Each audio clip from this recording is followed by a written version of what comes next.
So, greetings to all Physio TV viewers. Myself, Raghav Zawar. I am resident of neurophysiotherapy.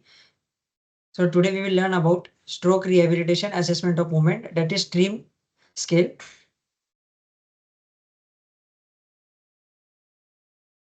So, in streams, we will see about first objectives. By the end of the session, audience will be able to understand the stream scale and its interpretation. And the stroke rehabilitation assessment of movement. The stream is a measurement tool used to quantitatively evaluate the recovery of voluntary movement and mobility post-stroke. It is used to assess the patient's coordination, functional mobility, and range of motion. It is composed of 30 items and takes approximately 15 minutes to administer. So, in stream, we will first check about the supine component.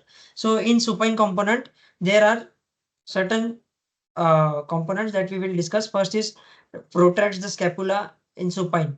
Means we will ask patient to lift your shoulder blade so that your hand moves towards the ceiling. And then according to we will score. And in second, extend the elbow in supine. So we will ask patient to lift your hand towards the ceiling by straightening the elbow as much as you can. And then in third, flexion of hip and knee in supine. Means we will ask patient to bend your hip and knee so that your foot will rest on the bed. And on 4, we will ask patient to roll onto the side. Means maybe roll onto either side or pulling with arm to other. Then in fifth component, we will ask patient to raise hip off in cook line, means bridging. We will ask patient to do bridging, means lift your hip as high as you can. Then in sixth, moves from the lying supine to sitting. We will ask patient to sit up and place your feet on the floor. So these are the 6 components in the supine position we will check. Then in sitting component, we will ask patient to do shrugs. Ask patient to do shrugs, your shoulder as high you can. In 8 component, we will ask patient to raise hand to touch top of the head. We will ask patient to raise our hand to touch the top of your head. Then in 9, we will ask patient to place hand on the sacrum. Means to reach behind your back and as far as across towards the other side you can. Then we'll ask patient to raise arm over it to the fullest elevation. Means reach your head hand as high towards the ceiling. Then we will ask patient to do supination and pronation. And according to that, we will measure. Then we will ask patient to make a fist keeping your thumb on outside. Then we will ask patient to open hand from fully closed position. Then 14 component, we will ask patient to oppose the thumb to index finger. Means make a circle with your thumb and index finger. Then we will ask patient to do flexion in hip in sitting. Means lift your knee as high you can. Then we will ask patient to extend the knee in sitting. Then we will ask patient to slide your foot back under you as far you can. Then in 18 component, we will ask patient to dorsiflex the ankle in sitting. Means keep our heel on the ground and lift your toes off the floor as far as you can. Then we will ask patient to do plantar flexion of ankle in the sitting. Means keep your toes on the ground and lift your heel off the floor as far as you can. Then in 20th component, we will ask patient to extend the knee and dorsiflex the ankle in sitting. Means we will ask patient to strengthen your knee and bring your toes towards you. And we have to note that in this extension of knee without dorsiflexion of ankle is score as partial movement. That is score will be 1A or 1B. Then 21 component is rise to standing from sitting. Means we will ask patient to stand up to and try to take equal weight on both legs. If they are pushing up with hands to stand, then we will score 2. And if there is Trendelenburg position, hip retraction or excessive flexion or extension of the affected knee, then we will mark them as mark deviation. That is score will be 1A or 1C. Then we will see about standing component. In standing component, we will ask patient to maintain the standing for 20 counts, and we will ask to do stand on the spot while I count. We will count 20 times. Then standing will be on holding onto a stable support to assist balance. And this will be till 25 component that I will be reading. So in 23rd component, we will ask patient to abduct the affected hip with knee extended. Means we will ask patient to keep your knee straight and your hip level and raise your leg to the side. Then 24th will be flexion of affected knee with hip extended. We will ask patient to keep your hip straight and bend your knee back and bring your heel towards your bottom. Then 25th component will be dorsiflexes the affected ankle with knee extended. Means we will ask patient to keep your heel on the ground and lift your toes off the floor as far as you can. And in this we have to note that affected foot is placed slightly forward in position of small step. And all these three components, that is 23, 24 and 25 are, we have to ask patient to hold on to a stable support and to assist. Then standing and walking activities component. In this, we will ask patient to place affected foot onto first step. That is 18, stool will be 18 centimeter high.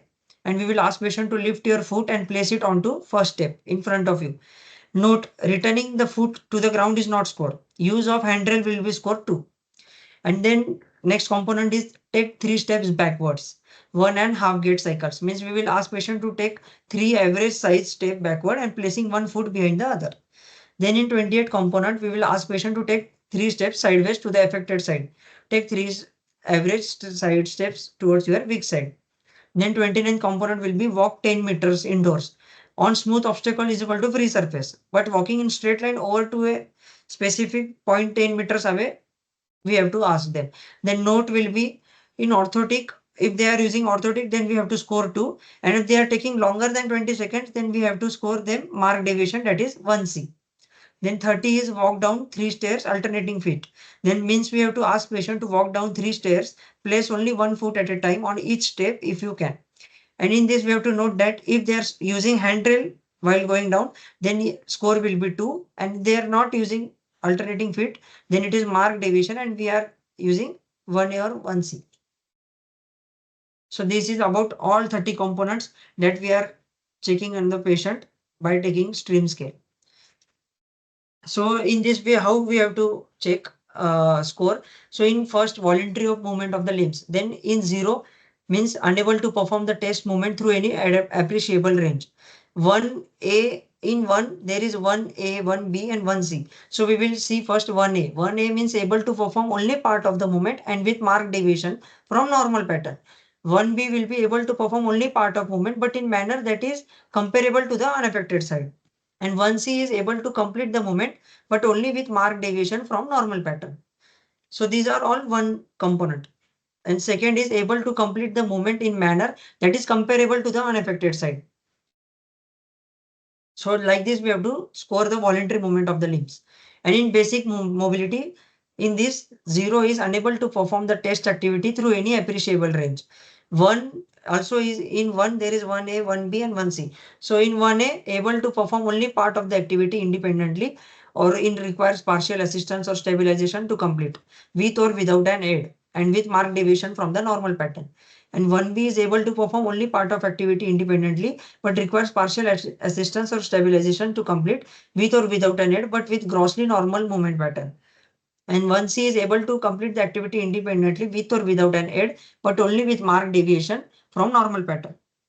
In 2, we will score will be able to complete the activity independently with grossly normal movement pattern but requires an aid.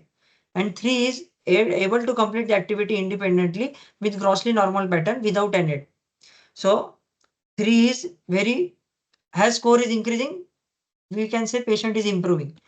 And amplitude of the active movement is movement quality. Marked deviation will be none and partial will be 1A and grossly normal will be 1B and complete will be 1C and in grossly normal we will see 2, that is 3. And intended population will be acute, subacute, chronic stage of patients stroke rehabilitation. We can check them in this population. And equipment we will require will be pen or pencil, stream tool, print output, tape or pylon, plinth or chair and stool 18 centimeter high. Setup, ensure you have access to the stairs and mark 10 meters on the ground with tape or pylons. And method of use will be items 1 through 6 are completed with patient in supine and items 7 through 21 are completed with patient in sitting component and item 22 is completed with patient in standing, no support, and item 23 through 25 are completed with patient in standing, holding on to a stable support to assess the balance, and item 26 through 30 are completed with patient in standing and completing the walking activities. And there are 3 domains to do this outcome measure. Upper limb voluntary movement, which is score on 3-point ordinal scale, 0 to 2. And lower limb voluntary movement, which is score on 3-point ordinal scale, that is 0 to 2. And basic mobility, which is score on 4-point ordinal scale, 0 to 3. Like we have seen here. This is all score we have checked. And I have told you.